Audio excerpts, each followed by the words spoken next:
Clock on the wall says it's about time to start, so we'll try to go ahead and get things started. Welcome to everybody who's able to make it to class tonight. How did we miss last week?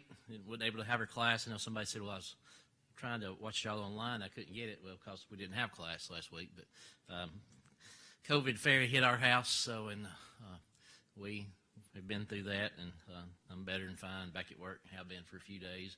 My wife, Wendy, is not so much. She's developed pneumonia with hers, so please keep her in mind, along with all the others who are still dealing with this situation. Her immune system's not real strong, so when something like that hits her, I know when we both had, whole family had COVID back in July of 20 when the big COVID, I call it, hit, and it took me about 3 weeks to get over it, I guess, but hers hung on for longer than that, so she's dealing with that again at this time. So again, just remember everybody out there who's sick and dealing with those, and do what we can to remember in our prayers at least and help them out. So kind of try to get back on track tonight.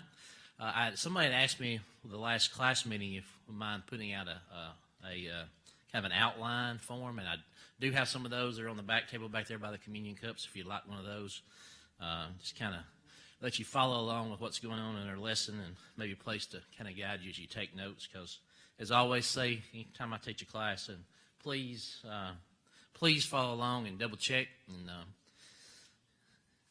I never intentionally teach anything wrong, but occasionally I make a mistake. So never hurts to double check. Okay. Let's go back and backtrack a little bit. Our study is on 7 Habits of Highly Effective Christians, which is based on Stephen Covey's highly successful business and leadership book called The 7 Habits of Highly Effective People. And we kind of loosely base it on his outline and take that in more into a religious take on that. But we talked about what that means, 7 being a biblical number representing completeness. Our habits being character. Our character is built around our habits, powerful factors in our life. And as the old quote says, we are what we repeatedly do. So our habits is basically what we are. Effective means successful in producing a desired result. And for us as Christians, that successful result is to get to heaven and take as many people with us as we can. So we're trying to build habits, work on our habits that will make us better at that. The first lesson we had was on taking an inside-out approach. For us to be effective, we need to look at ourselves first, make changes from the inside out. And our 3 main points of that lesson was we tend to focus on the outside instead of the inside. But our problems are a result of our interior issues, not our exterior. And that to be successful, we have to focus on that interior and make our changes that way. And then our first habit that we discussed in our last class meeting was number 1, be proactive, which meant creating or controlling a situation by causing something to happen rather than responding to it. And basically taking responsibility for our own lives and our own actions. Until you are ready to do that, then you really won't be able to make any changes. But made 3 points in that lesson. 1, that being proactive means to take responsibility for our actions. Number 2, being proactive means working on what we can control and identifying those things. And then number 3, being proactive means eventually your life will improve if you stick to that. And we primarily built our lesson around the life of Joseph and kind of things he went through and how he identified those things that he could control, didn't worry about the things that he couldn't, did his very best wherever he was, and relied on God to, as long as I do my best, that you'll take care of me, and he did. So tonight, that leads us up to habit number 2, and that is begin with the end in mind. So the title of our lesson tonight is habit number 2, begin with the end in mind. So what does that mean to begin with the end in mind? Well, I said all his points are religiously backed, and I can't think of anyone that would be any stronger than that. As Christians, that's our goal. What's our end goal? That's what we're looking at. So some examples, kind of what we mean by that. Some of you may have built a new house before. I've never built one, remodeled a few, working on one right now, as a matter of fact. But when a builder starts to build, they don't just go out there and start nailing boards together. First thing they're going to do is come up with a plan. So they're going to get a blueprint, what the house is going to look like, or building's going to look like. And then every day during the construction process, he's going to look back and refer to that blueprint And whatever day's activity he's got, he's going to refer back to that plan, whether it's laying the foundation, framing it up, installing plumbing, roughing in the electrical, wiring, whatever, putting on the roof, all that stuff relates back to the plan. So all of his activities go back to that plan. Same thing with a gardener. If any of you like to garden, when you come out in the spring, you've got that little plot of land out there, and before you ever start, you've got this picture in your mind. You know right where I'm going to lay off the rows. I know I'm going to put in 2 rows of corn right here. I'm putting a row of beans, some squash, some okra, carrots, whatever you like to grow. You know where it's going to go. Okay, then you come in, you prepare the ground, you plant the proper seed. You may have done a soil test and know what fertilizer you need to add, do your irrigation, tend to it all during the summer, and then the fall you're ready to harvest. So you have a plan, you follow the plan, but you have that plan first. So all that long way about going says that, as the author says in his book, all things are created twice, once in your mind and then physically with your hands. So that's a pretty simple but a pretty powerful statement if you think about it. But everything that's created, everything that's done, first you have a vision of it, you do it and create it in your mind, and then once you have a plan, then you put that plan into place. That's the point of all that then is that to accomplish something, we first have to set a goal. And in his book, he does a big, long diatribe about that, about setting goals and how we go about setting goals, and we'll touch on a little bit of that tonight. But one thing that I came across as studying for this lesson, but it's I shared it with my biology class at school. As a matter of fact, I had it written on the board, but it's a word. It's called Watayba, W-Y-T-A-Y-B-A. And I told him, I said, that's an old Cherokee word, which really it's not. It's just an acronym. Sounds like an Indian word. But Watayba stands for what you think about, you bring about, which goes back to our previous point. You have to envision it first.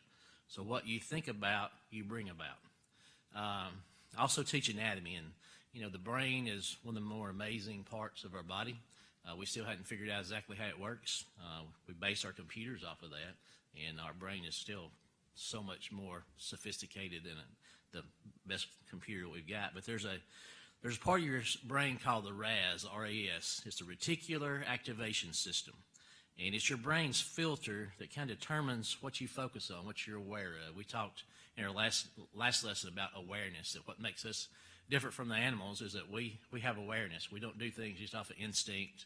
We can think about things. We can separate ourselves from the situation, look down, and think about what we think about. So our brain functions at a higher level. God made us that way. So your brain can't focus on everything. So this little part of your brain kind of picks and chooses what you focus on. It kind of filters it. I'll give you an example. A few years ago, we bought a new car, and still driving it. We have a tendency to drive until the wheels fall off. So still driving it, still good car. But it's a black Honda Civic. A guy I went to church with, he's a Honda dealership salesman, and he fixed me up with a good deal. And so been driving that for a long time, But after I got that, after we bought that car, and I drove around, it was amazing. Everywhere I looked, I saw a black Hondas. I'd pull up in the parking lot at Walmart, I'd see one. I'd be driving on the road, I'd see one. They were everywhere, all right? Now, am I a trendsetter? Did just because I bought one, everybody else went out and bought one? I don't think so. Okay, they were there the whole time. My brain just wasn't focused on that. But now that it was, that part of my brain is activated to see that, I noticed them. So they're there now. So that part of our brain that is able to, once we begin to focus on something, we think about it, it's our priority, then we start to see things that relate to that all the time. I do that with a lesson. When I'm planning lessons sometimes, and I get a topic in mind, it's amazing. I'll be reading something, or something will flash across the TV screen, or just whatever. I'll be doing through the internet, and something will pop up, and it draws my attention to that, where normally it would just flew right by, and I've never noticed that, okay? So that part of our brain, once we activate it, it can help us to zero in, to focus on those things that we need to. We helps make decisions based on something we begin to see and make it happen. We see that clearly with physical matters. We understand that. For some reason, we kind of tend to forget that when it comes to our soul, when it comes to spiritual matters. If that is our focus, then we will find things, we'll see things, we'll make our decisions based on that part of our brain that allows us to see that and filter that out. And the other things that are not so important, they won't catch our eye so much. So whatever our focus is. There's another little technique. It's been around for a while called visualization. As a coach, I've used this a lot in sports. A lot of sports psychologists have been using this for years. But basically, it's just you create a little movie in your brain, and you play it over and over and over. So if you've got something you want to accomplish, you envision yourself doing that, doing it right, being successful doing it, and then you constantly play that in your head. Michael Jordan was famous for that. He took probably the greatest basketball player ever, especially in the modern age, I guess. But he took a lot of last-second shots for his team to win or lose the game, and he missed some, but he hit a whole lot of them, enough that everybody knows who Michael Jordan is. But he says the reason I did that is because I had played through that situation in my mind over and over and over, of getting the opportunity, taking that shot, and seeing myself make it. I had done that many, many times. So in the book, he talks about setting goals. He says, really, for a goal to be really effective, you have to write it down, okay? And a couple little quotes that go with that. A goal without a plan is just a dream. If you have something that you want to do, unless you have a plan to make it happen, that's a dream, and there's probably a pretty good chance that it's not going to happen. Matter of fact, a lot of studies have shown that about 8% of people who set goals or think they want to do something actually succeed at it. And what sets those 8% apart from the 92 is they have a plan, a concrete plan, and they write it down or they visualize it somewhere where they reminded themselves of that thing every day. You may put something on your mirror, so when you're shaving or brushing your teeth in the morning, you see that go, and you remind yourself to do that day. Maybe it's what you're going to eat that day, or you're going to exercise, or whatever. Or maybe you keep a log of all the miles you've walked, or how many push-ups you did, or whatever. So that is a very powerful way of letting us be successful at things we want to do. Your brain creates that on its own, whether you want to or not. Especially basketball players, where you're shooting free throws.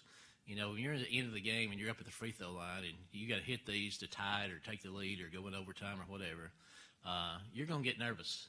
And you're going to start, your brain's going to take over and it's going to start playing this movie of you missing it. You're going to think, oh man, hope I don't miss this.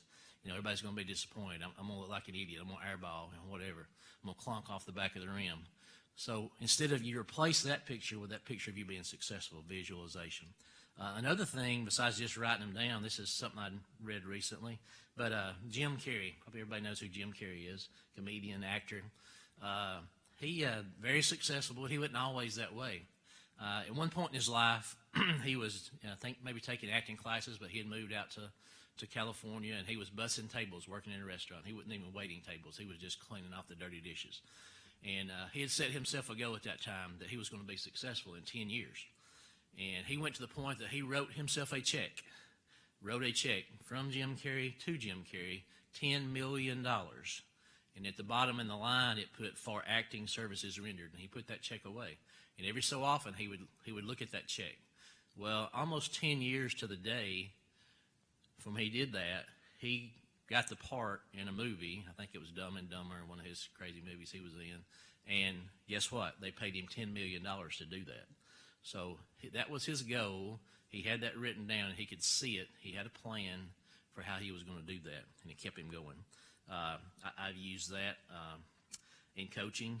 When I was a young coach starting out several years ago, back at my old home high school, our biggest rival was a little school called Hubbard down the road. We called them Hub. And we had a really good team there for a few years in a run, had a good run, some good athletes, some good kids, worked really hard. But they were always our kind of Alabama, Auburn, however you want to look at it. But we had went there maybe 90 or 91, and they had beat us, and shouldn't have. We had the ball on the goal line, and we ran our best play. Usually on the goal line, you don't get fancy. Most coaching wisdom says you run your best play, you give it to your best player behind your best lineman, and if you don't score there, you probably wasn't going to score anyway. Well, we did it, and they stopped us. But that was our motivation for the next year. We knew we was going to play them again next year, and it was a rival game. It was also a region game against in the state playoffs. So the next year we play them about the fifth or sixth game of the year, and they're ranked number 2 in the state. They hadn't been scored on. They were not only undefeated, they were unscored on. Well, our team, we played a lot tougher schedule than they did. We had lost one game. We were ranked like number 5. So I told our kids on Monday, I said, we're playing Hubbard for Friday night. I said, I had a dream. I said, and in this dream, we won the toss, we took the ball, and we drove down and we scored on the opening kick. And we took the heart right out of them right away. They hadn't been scored on all year. We're going to score the first drive, and then we're going to shut them out. They've been shutting everybody else out. We're going to shut them out. So I went to the point I wrote a newspaper article detailing the game just like it had happened, and I posted it on the locker room wall. Well, guess what? Friday night, we won the toss. We got the ball. We drove the ball all the way down the field. We gave that same running back the same ball, the same play, 6 plays in a row, all the way down the field, and then we scored. And the game was pretty much over at that point. They were deflated, and we ended up beating them 28-0 and actually kneeled on the ball on the goal line at the end of the game, or we could have been 35, but I guess we were young and kind of didn't know better, so we rubbed it in a little bit. We could have beat you worse than that, so it was a rival game. But anyway, so that visualization of seeing yourself do those things is important. Now, the negative side of that, there's studies been done that said 83% of violent sex offenders were addicted to pornography. So think about that, okay? They had that repeated exposure to those images to the point that the images weren't enough, and it's kind of like a drug. They needed that fix a little bit more, a little bit more, a little bit more, to the point that they actually committed a violent sexual crime. So that can work positive, it can work negative, okay? So, of course, we're looking at the positive side of that. So write your goals down, have goals, be specific, know what you want to do. And for us as Christians, we said our purpose, what we want to do is we want to get to heaven. So how do we go about doing that? Okay. All right. So our first point of our lesson tonight, really, finally getting around to that, is begin with the end in mind allows you to live with purpose. When you know what your end game is, you have a purpose in your life. Ecclesiastes chapter 7 and verse 8 says the end of a thing is better than its beginning. The end of a thing is better than its beginning. And then Ecclesiastes 7 verses 1 and 2 says a good name is better than precious ointment in the day of death than the day of one's birth. Better to go to the house of mourning than to go to the house of feasting, for that is the end of all men, and the living will take to heart. So what does that mean? Well, first of all, that last part says the living should consider that we're all going to die, okay? And we need to prepare for that event. If you're into statistics, this is a good one. 100% of us in this room are going to die someday, okay, and meet our Maker. 4 out of 5 dentists may recommend Crest, but 100% of us is going to meet our Maker one day. We have to prepare for that. We don't like to think about that. A lot of people don't do it, but we do, okay? Ben Franklin is famous for a lot of quotes.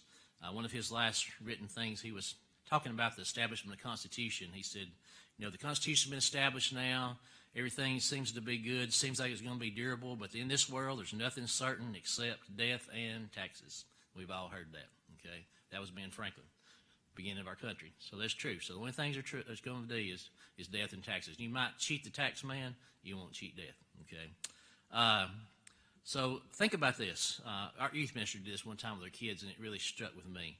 He took them in the summer. They would take little weekly trips and then go do little things. This one trip, he loaded them up, and he said, we're going to the cemetery. The kids said, we're going to the cemetery? For what? He said, just load the bus. So they went, and they looked at this. They got out and looked at all the tombstones. He said, what do you notice on all these besides the name? They said, well, there's a date. There's 2 dates, exactly. There's a date of birth, and there's a date of death. He said, what's in the middle of that? He said, a dash. He said, that's what's important. The date of your birth and the day of your death are really not that significant. The important part is that dash. What did you do with your time in between that time? So what is your purpose? How are you going to be remembered? How do you want people to remember you? How do we spend those days that we have in our life? Are you living with a purpose, or are you just trudging through life aimlessly with really no goal? A lot of people fall into that same old trap. We get up, we eat breakfast, we go to work, we come home, we eat supper, we watch TV, we go to bed. We get up in the morning, we do the same thing. We get up, we eat breakfast, we go to work, and we do that over and over and over until we look up one day and it's like, what happened? Where did the years go? Where did the time go? Those days turn into weeks, turn into months, turn into years. And if we don't have a plan of what we're going to do with each day, then we get in a bad rut with there. I've got a coffee mug, and I hadn't been drinking coffee all that long. Hadn't been a big coffee drinker, but I started drinking some about a year or two, I guess. But I got a coffee mug. My coffee mug has 3 words on it: make today count.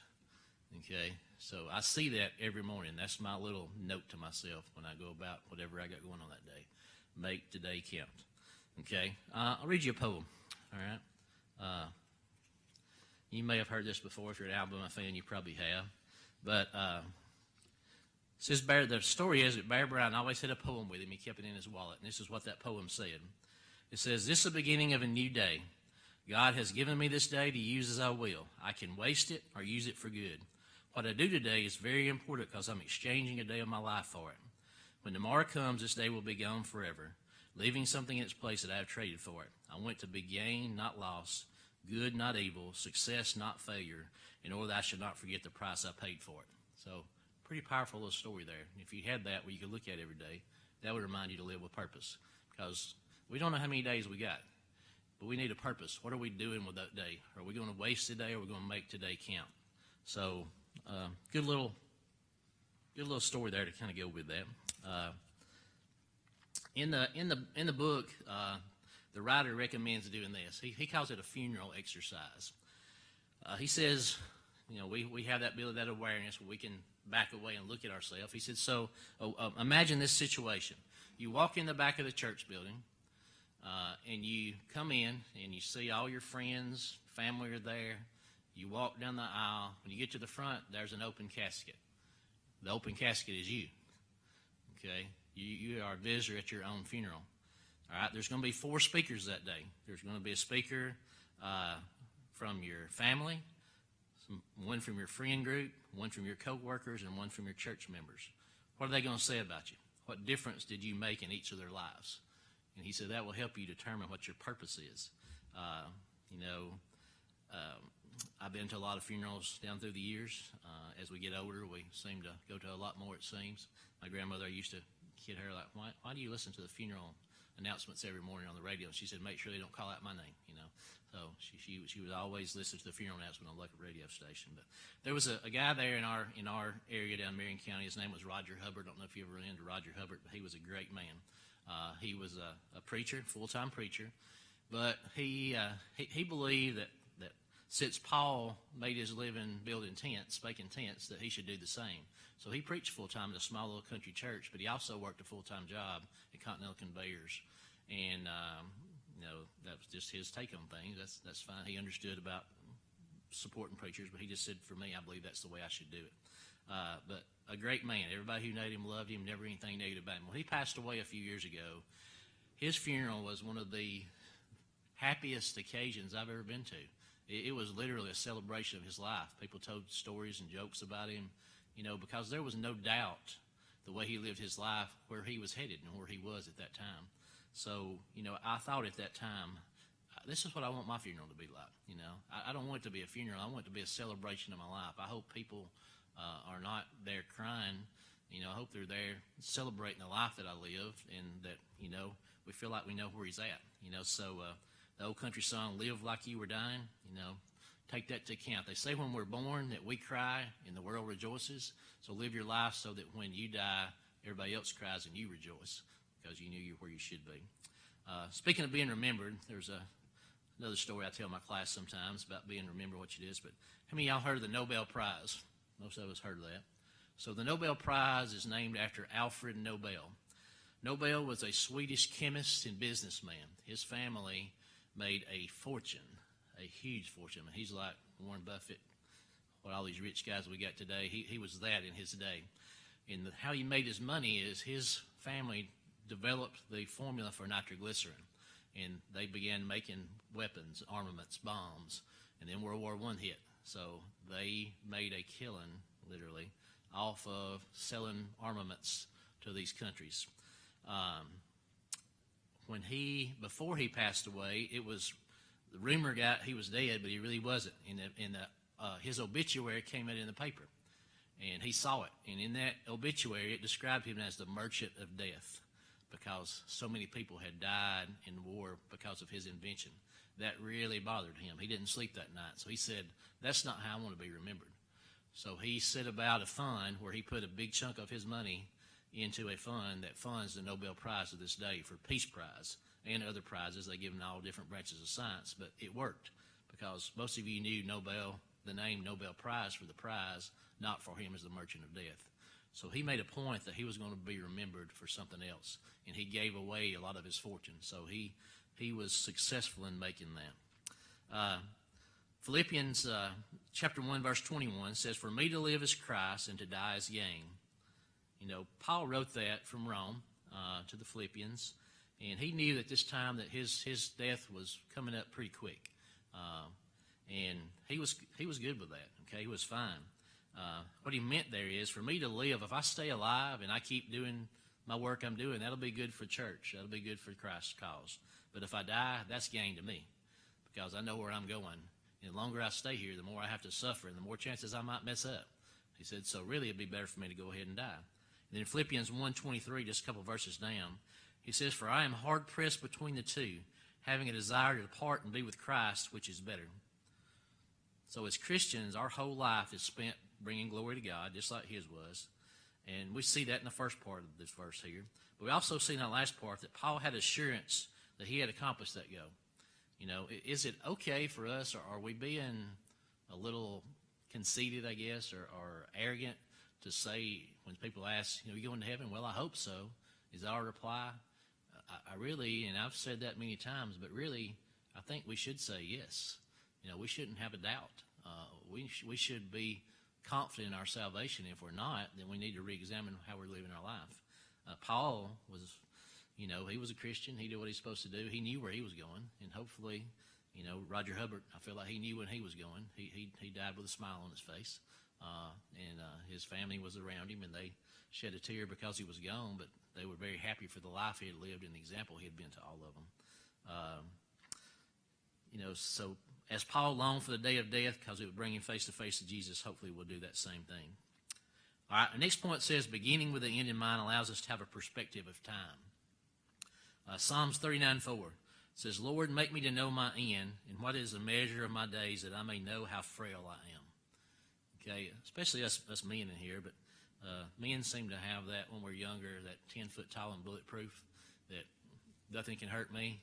I'm big, I'm strong, I can handle it. I'm fine. That may happen to somebody else. It's not going to happen to me kind of attitude.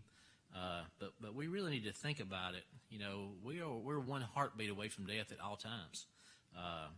Little riddle I heard one time says, "I am the one thing you spend that can never be repaid. What am I? And that is your time." How do we spend our time? We need to be aware that our time is limited. It's not a endless supply of it. Our kids sometimes, hey, Daddy, give me some money, give me some money, give me some money. It's like, I'm not made of money. I'm not printing this stuff. It has to be earned. We don't have a money tree out back. Same thing with time. There's a limited amount of it. What we have, we have. And the thing about it is, we don't know how much we have. Some of us died at a young age. Most of us in this room have lived a pretty good life to this point. We've managed to make it several years. But we do need to know that we're not going to live forever. There is going to come a time, and that's what he's making the point here is the frailty of life. There's a razor-thin margin, as we said a while ago, and we talk about this a lot in my anatomy class, how thin that margin of life and death is. Like, for example, the pH of your blood. 7 is neutral. Our blood is a little bit basic. It's about 7.3, 7.4. But in order for us to stay alive, it has to stay somewhere between 7.35 and 7.45. That's this much. So all of our processes of breathing and kidney function and all that stuff, that has to stay right there, or we get really sick and we don't last long. Okay, so there's a thin line there, just that one little point. We won't go into all others of just your blood pH, of where it stays for us to stay alive. Tell you this story of Willie White. Willie White is a friend of mine. I was fortunate enough to coach with him when I was in Gardendale. Willie was a great human being. He was a very large man. On the football field, he was a 300-pound rolling ball of butcher knives, is when somebody described him one time. And he was everything. He played there at Gardendale, where I was coaching at that time, and he came back there at his high school to help us coach. But he was an all-SEC defensive lineman for the University of Alabama. Played in the NFL for the Tampa Bay Bucks and the Pittsburgh Steelers, and later, when he got out of of the NFL. He went with the Arena League and played there for several more years for the Tampa Storm. When Willie was still playing arena ball the first year I went to Gardendale when we had started, and he came in a little later after season started, and he was finishing up the season. So he took a couple of weeks off, but he went in the weight room one day, and he said, I need to kind of get some of this soreness out. I said, I'm really sore. He said, will you spot me on the bench press? I said, sure. I was in there working out a little bit, and I said, what you putting on the bar? He just kept piling on plates. He said, about 500. I said, 500 pounds on the bench press? I said, and you want me to spot you? I said, if you get a cramp, I can't get it off of you. All I do is call 911. He said, I can get it. I just need somebody to give me a little boost in case I get stuck. So, I mean, this man was a big, strong man. Great heart, great person. Like I said, just an awesome football player. But in 2016, at the age of 51, Willie was struck down with a rare form of multiple sclerosis. And at this time, and I hadn't heard from him in the last, I guess, year or so, but he's unable to even move or speak. The only thing he can move is his eyes. So it hit him hard.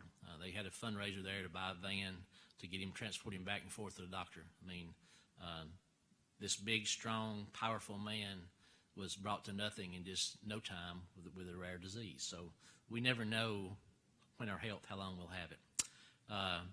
Psalms 90 and verse 10 says, the days of our lives are 70 years, and if by reason of strength they are 80 years, yet their boast is only labor and sorrow, for it is soon cut off and we fly away. You know, scientists say that by the age of 70, which is what the Bible says here, that males, us men, that we'll lose 50% of our muscular strength. So if Willie had made it to 70, his bench press had went from 500 to 250, which is still pretty good. But, you know, in women, they tend to lose about 40% of women have a significant loss of bone density by the time they're 70. So their body starts to change too. So our joints stiffen, we get thinning cartilage, our ligaments lose their elasticity, our bodies just begin to break down and wear out. You know, I've talked in class a good bit about my granddaddy. He died just a few months ago. He lived to a good old age of 95. But when I was sitting talking to him just a few weeks before he died, we were talking about, you know, just how quickly life passes away. He said, you know, I'm 95 years old. He said, but it seems like just yesterday I was a teenager. You know, he said, time flies. So no matter how many years we make it, that time is going to seem short in the grand scheme of things. James chapter 4, verses 13 through 15 says, come now who say, today or tomorrow we will go to in such and such city, spend a year there, buy and sell, make a profit, whereas you do not know what will happen tomorrow. For what is your life? It is even a vapor that appears for a little time and then vanishes away. Instead, you ought to say, if the Lord will, we shall live and do this or that. So as we make our plans, you know, we should always add that in our prayer. You know, I'm making these plans, but your will be done. You know, whatever that will is. And again, not that we shouldn't plan to work and have projects that we're doing and lay up retirement and those kind of things, but we also need to realize that could come to an end at any point. Our last point, third point says, begin with the end in mind allows us to live with the perspective of treasure. Matthew 16:26. For what profit is it to a man if he gain the whole world and lose his own soul? Or what will a man give in exchange for his soul? That's a deep thought.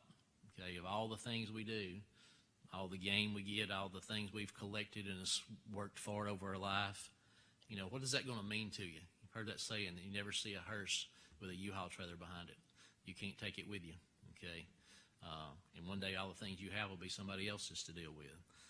My granddaddy was worked hard his whole life and scrimped and saved and was successful in business and had left a good bit of property and money to the family. But, you know, that's not the thing, you know. The memories that we left and the example he had, that was the key thing for my granddaddy Key. So what we have to decide then, what is really important in life and how do we define success? Our society and our culture today, especially in America and in other countries too, but especially America, we idolize fame and fortune. You know, most of y'all are old enough to remember, but a TV show a few years ago hosted by Robin Leach, Lifestyles of the Rich and Famous. Okay, that was millions of people tuned in to watch that show every week because we wanted to see how that top 1% have lived. I'm down here working paycheck to paycheck, but these people up here, and they're living in mansions and driving Rolls and, all this, got a yacht, all these kind of things. It's just, mine can't grasp that. I was reading an article just the other day, and it was about the crown prince of Dubai, and him and his wife was getting a divorce, and how they were making the settlement. It was crazy. I mean, it's like I can't even wrap my head around that. Like her living expense was something like $12 million a month. I mean, she'd had to give up her racehorses, so the divorce gave her $6 million to buy some new racehorses. I mean, they had like a $120 million yacht that they vacationed on. I can't even imagine that lifestyle. Okay, but there are people who live like that. But is that important? Is that what's most important? You may have heard this phrase, he who dies with the most toys wins. Okay, that was made popular by a guy named Malcolm Forbes, and billionaire, publisher of Forbes magazine. He was known for his lavish lifestyle and all the money he spent. He was a big collector of things, motorcycles, cars. Those little Fabergé eggs are like worth millions of dollars for some little artistic egg. I mean, just had money that he didn't know what to do with, But that was his thing, But somebody else came along after he said that, and they said a more accurate quote this would be, he who dies with the most toys still dies, and he can't take the toys with him. Okay? So he was making that, kind of popping out his chest like, hey, I got everything, And my goal is to make as much money and enjoy life to the fullest and spend it all on myself, But the guy came back and he said, no, that's not the most important thing. In Luke chapter 12, verses 19 to 21, we read, it says, I will say to my soul, you have many goods laid up for many years. Take your ease, eat, drink, and be merry. Sound like these guys, right? Kind of their attitude. That was kind of like Forbes. That was kind of like all these people. But then God said to him, thou fool, this night your soul will be required of you. Then whose will all these things be which you have provided? So is he who lays up treasure for himself is not rich toward God. So our riches should be toward God. That should be where our treasure is. And kind of tag along with that one, 1 Timothy 6 and 7 says, for we brought nothing into this world, and it's certain we can carry nothing out. Okay? We all are the same when it comes to death. We all we have is whatever they dress us in that day. Okay?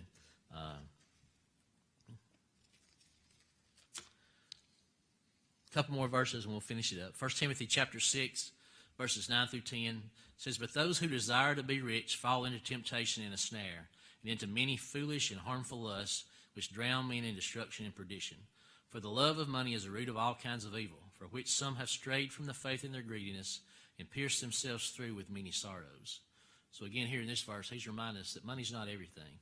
Now, there's nothing wrong with having money. There's rich people in the Bible that served God and served him well. Abraham was rich. There was a lot of people who had stuff. But does that stuff control your life? And does the love of that money, he says that's the root of the evil, not the money itself, but your attitude toward the money. If you've got money and you give it away, that's awesome. A lot of these billionaires today, I give them credit. And they kind of set a little club where they said we're going to give away a certain percentage of our wealth every year. And that's, some of them, it's hundreds of millions of dollars. But at the same time, if you got $1 billion and you give away $1 million, that's pocket change. So they're doing great things, but they're not hurting themselves. They're not giving sacrificially. So, that it says here that greediness is what have pierced them through with many sorrows. So when that becomes your focus, is making money. And you don't have to be rich to be obsessed with money. There's poor people who are obsessed with money just as much as they are rich people. And they spend their whole lives trying to get it and wishing they had it, and spend all their money on lottery tickets or gambling or whatever, trying to hit it rich. Same thing.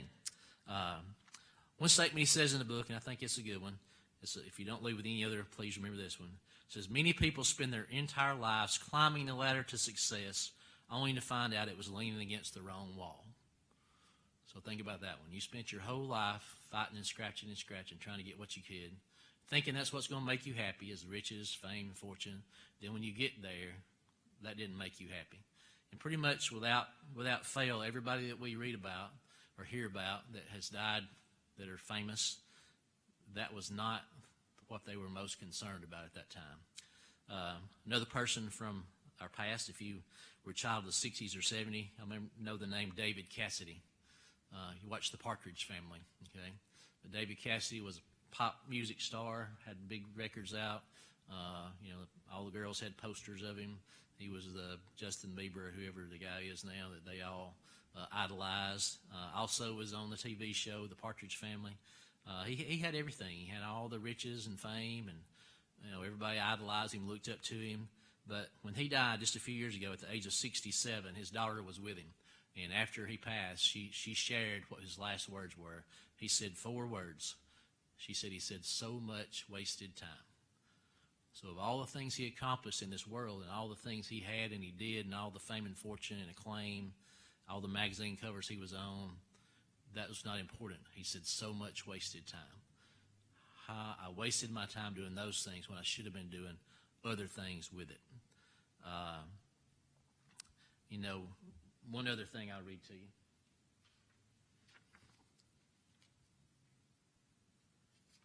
In 1974, there was a hit song came out called Cats in the Cradle. Y'all remember that one? By Harry Chapin. I won't sing it. I won't put you through that misery. But I'll read you the words anyway. And I listened to it a while ago. I'll pull it up on my phone just to remind myself. But I know the verse starts out, said, my child arrived just the other day. He came to the world in the usual way. But there were planes to catch and bills to pay. He learned to walk while I was away. And he was talking for I knew it, and as he grew, he said, I'm going to be like you, Dad. You know I'm going to be like you. And the chorus of that is, cats in the cradle, silver spoon, little boy blue, and the man in the moon. When you coming home, Dad? I don't know when, but we'll get together then. You know we'll have a good time then. There's 4 verses. So I'm going to read them all to you. Number 2 says, my son turned 10 just the other day. He said, thanks for the ball, Dad. Come on, let's play. Can you teach me to throw? I said, not today. I got a lot to do. He said, that's okay. And he walked away, but his smile never dimmed. He said, I'm going to be like him, yeah. You know I'm going to be like him.